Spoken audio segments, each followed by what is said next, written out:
คนมอญก็คือเป็นคนที่ชอบอ่อนน้อมถ่อมตนเพราะฉะนั้นก็มักจะเป็นคนซ่อนอะไรไว้ในใจเสมอโดยเฉพาะซ่อนชนชาติไม่อยากประกาศแก่ใครจนมีคนไทยเอาไปล้อเป็นการละเล่นเด็กว่ามอญซ่อนผ้าแต่ความเป็นจริงแล้วในห่อผ้ามอญนั้นมีภูมิปัญญาหาใช่ผ้าทั่วไปไม่แต่เป็นผ้าที่เก็บวงตระกูลไว้เพื่อจะให้มอญจำฝังใจไปนิรันดร์ไม่ว่ามอญพ้นทะเลมอญเมืองไทยมอญเมืองมอญที่ลี้ภัยไปอยู่ทางยุโรปอเมริกาออสเตรเลียนิวซีแลนด์ทั้งหมดนี้มีจุดหมายอันเดียวกันคือเป็นเหล่าพงหงสาวดีฮองซาเวตะเพราะฉะนั้นเรามาพึ่งพระบรมโพธิสมภารของพระมหากษัตริย์แห่งพระบรมราชจักรีวงศ์นั้นเราไม่มีทางเป็นอื่นเราเป็นข้าทูลละอองธุลีพระบาทตั้งแต่บรรพชนจนถึงปัจจุบันและในการอนาคตเพราะฉะนั้นอย่ากลัวว่าเราจะเป็นอื่นเราจะยงยืนอย่างยิ่งใหญ่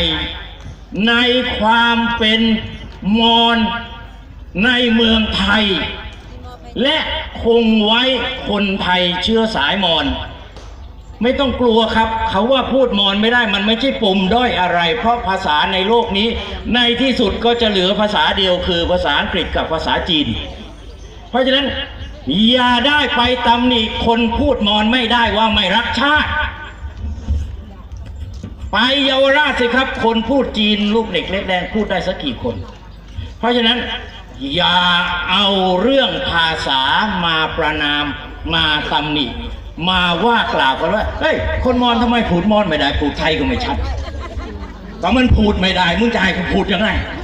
เขาเลิกพูดกันหมดแล้วทางบ้านกูออกลูกมาก็พูดเปิดฟังช่อง7หมดแล้วเพราะฉะนั้นอย่าไปตำหนิ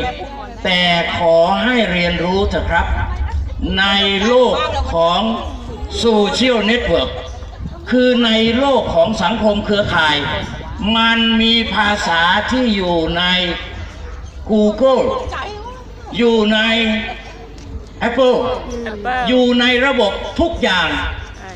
วันนี้ผมรู้เท่าไม่ถึงการผมจะทรานสเลทภาษาไทย into มอญผมก็ไปโหลดเอาฟอนต์พม่ามาและนี่คือที่จะต้องอธิบายต่อว่าดีที่ผมให้นักปราชญ์ราชบัณฑิตอย่างคุณสุนทรศรีปานเงินท่านตรวจสอบให้ทีท่านบอกว่าไม่ใช่อันนี้เป็นฟอนต์พม่า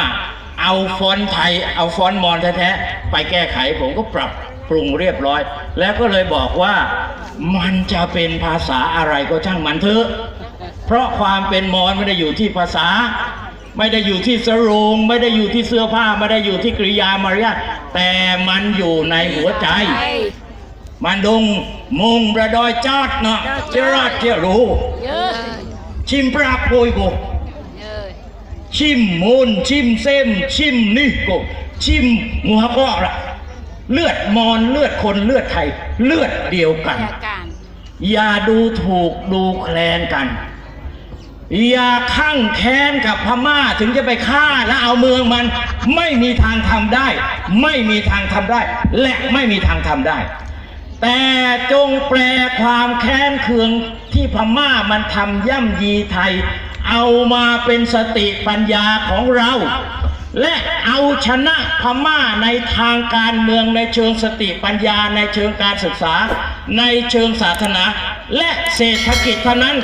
เราจึงจะคืนวงหงสาวดีอย่างแน่นอนสวัสดีครับ